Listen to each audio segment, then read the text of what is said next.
हरिओम,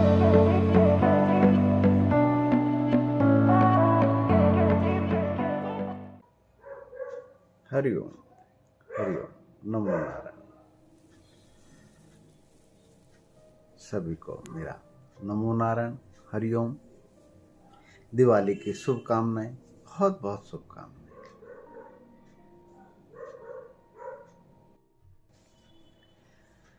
जैसा कि मैंने आप लोगों को वायदा किया था कि दिवाली से पहले एक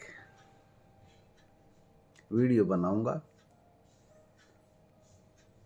धन कैसे प्राप्त किया जा सकता, साधन बताऊंगा। और वायदे के मुताबिक मैं आपके सामने हाजिर हूं। आज धनतेरस है। धनतेरस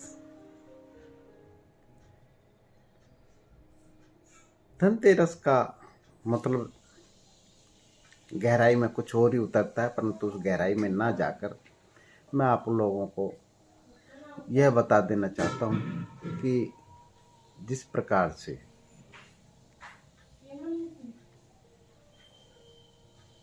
धन की प्राप्ति हो सकती है, जिस प्रकार से धन की प्राप्ति हो सकती है, वह मैं आप लोगों को साधन बता देना चाहता हूं। जब भी हम धन को प्राप्त करते हैं तो इच्छा जागृत होती है कि भाई ये मेरे काम पूरे हों, ये काम पूरे हों, ये इतना धन आ जाए। एक संकल्प होता है कि ये धन आ जाए, इतना धन आ जाए। इस प्रकार से और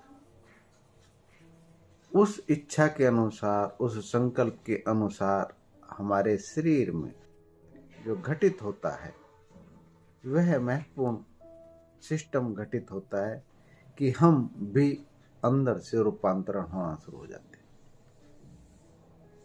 जी हाँ, हम भी रूपांतरण होना शुरू हो जाते हैं और रूपांतरण होने की वजह से उस इच्छा को जागृत करने की सिस्टम हमारे अंदर पैदा हो जाता है। मैंने बताया था पिछली वीडियो में कि धन की जो देवी हैं लक्ष्मी जी हैं, वह कमल पर विराजमान हैं।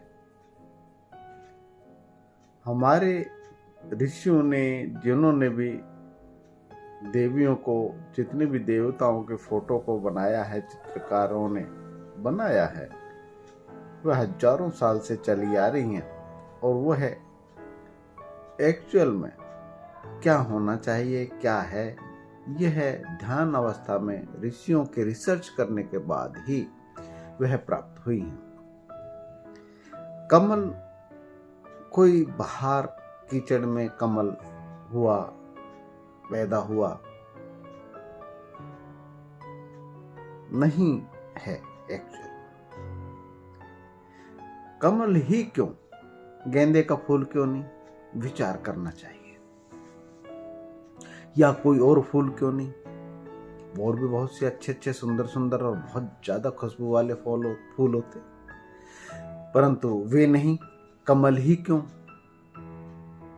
वो प्रतीकात्मक हैं। जितने भी ये आभूषण हैं, पहनावा है, उनके वाहन हैं या उनके आसन हैं, वे असल में प्रतीकात्मक हैं। कमल इसलिए है कि वह कीचड़ से उत्पन्न होता है।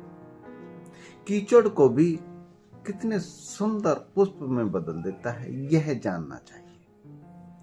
अर्थात हम धन की जो उत्पत्ति करते हैं तो कर्म विशेष होता है धन की उत्पत्ति करने में।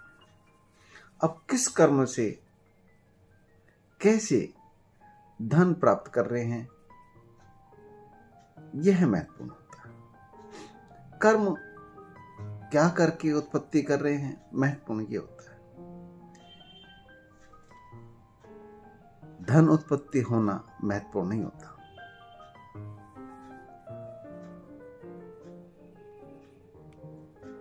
इसलिए महत्वपूर्ण नहीं होता धन उत्पत्ति करना कि धन तो मिलेगा ही, आप कर्म करेंगे, कोई भी कर्म करेंगे, कीचड़ में रहकर, यानी कि जो साधन हैं वो कोई भी अपनाएंगे, उसमें कमल खिलना आवश्यक हो जाएगा। अर्थात कीचड़ में रह के भी जो कमल खिलता है उस पे लक्ष्मी का आना स्वाभाविक हो ही जाएगा। इसलिए महत्वपूर्ण है आपका कर्म करना, अर्थात कीचड़ से कमल को बनाना।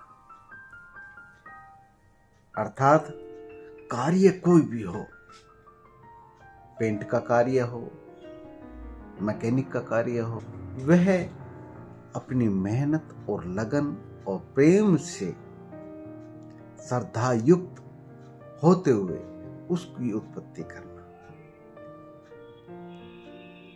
ये कमल का प्रतीक है।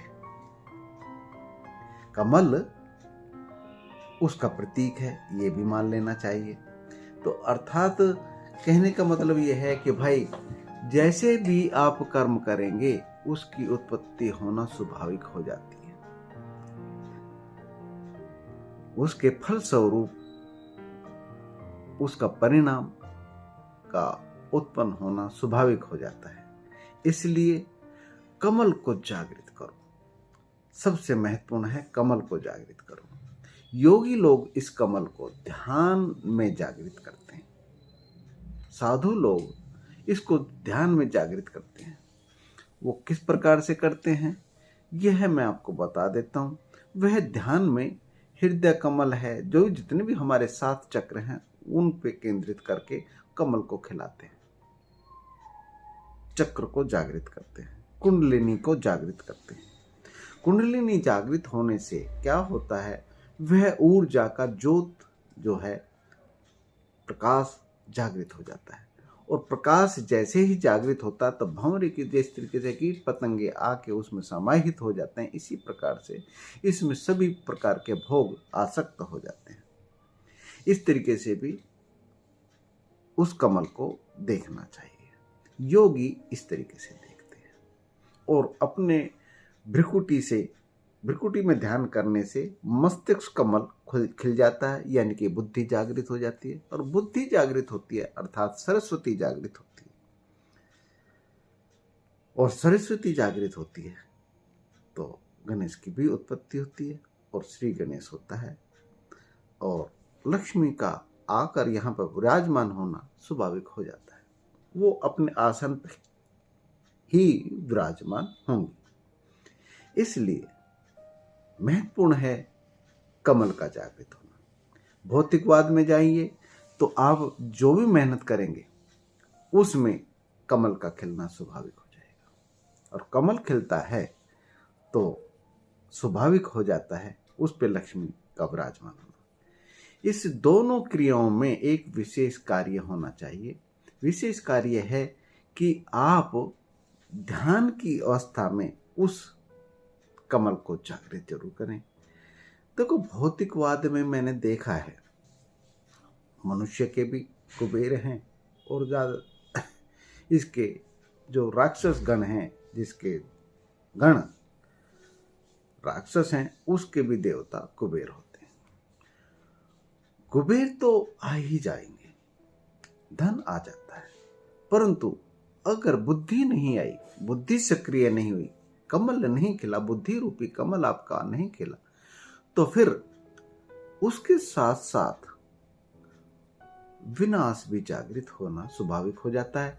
चाहे वो शरीर का विनाश हो या वो बुद्धि का विकास का विनाश हो। जो भी बुद्धि का विकास है, हम कहते हैं कि मैंने बहुत विकास किया है, बहुत उन्नति की है, धन संपत्ति ये जोड़ लिया वो जोड़ लिया, ठीक है, कर्म के अनुसार वो मिलेगा और प्रारब्ध के अनुसार भी मिलेगा, परंतु उसके साथ साथ आपने विनाश के भी बीज बो दिए हैं। अगर ध्यान में आपने उस ईश्वरीय शक्ति अपने स्वरूप को ही नहीं जाना तो, उस हृदय कमल को नहीं खिलाया तो।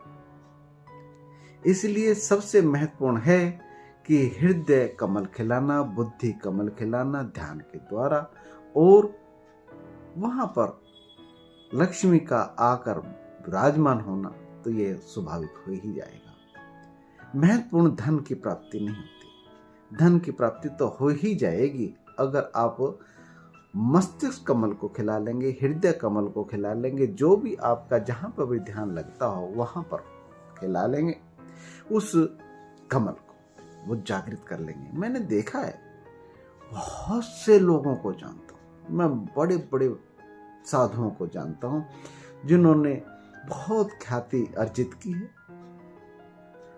और उनका हृदय कमल, मस्तिष्क कमल नहीं खिला है और धन में बहुत ज्यादा आसक्त हैं।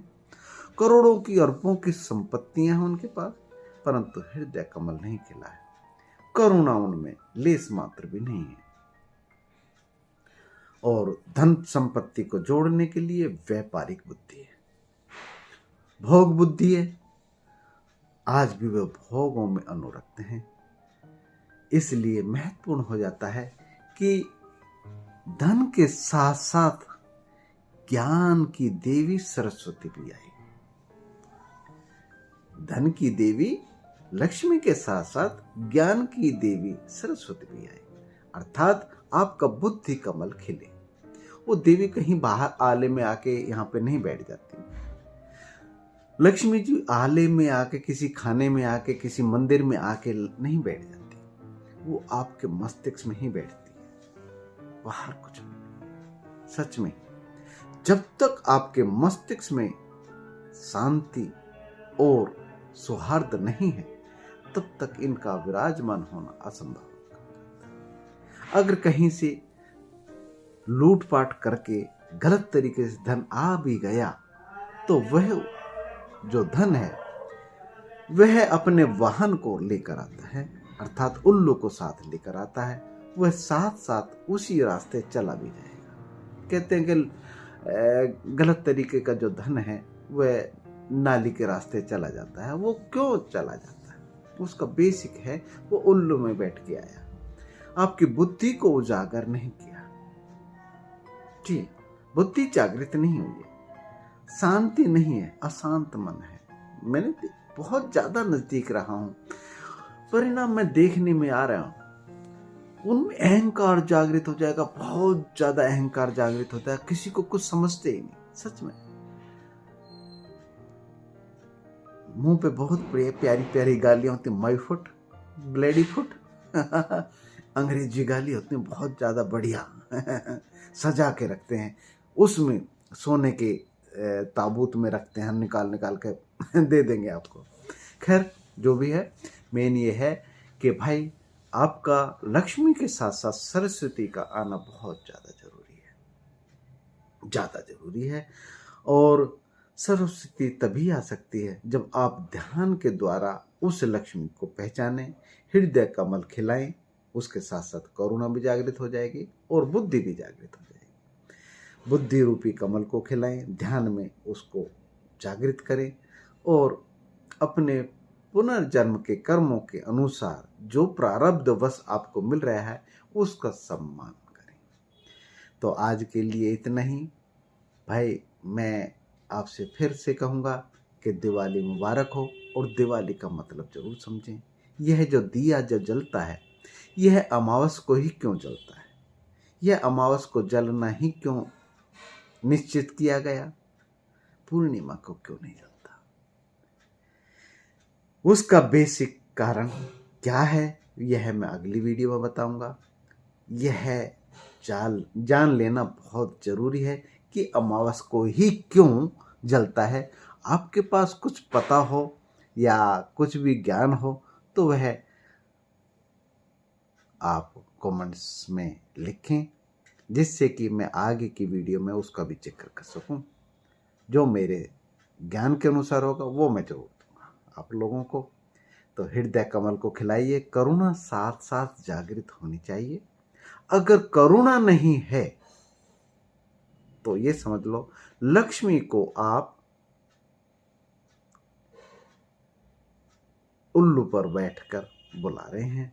वो उल्लू पर अपने वाहन के साथ आ रही है। वह आपकी जो बीमारियां हैं आने वाले समय में आपके सामने प्रत्यक्ष हो जाएंगी। प्रकट हो जाएंगी, और फिर वो जो बीमारी आ जाती है ना, तो कुछ ना कुछ फिर लेके भी जाती है। तो इसलिए महत्वपूर्ण है कि भाई धनतेरस को समझें।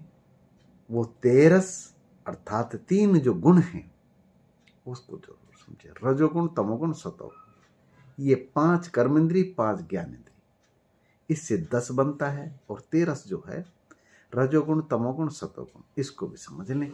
इसलिए ज्यादा गहराई में ना जाकर आज आपको धनतेरस की बहुत बहुत बधाइयां। मैं मूल शंकर आपका। हरिओम। हरि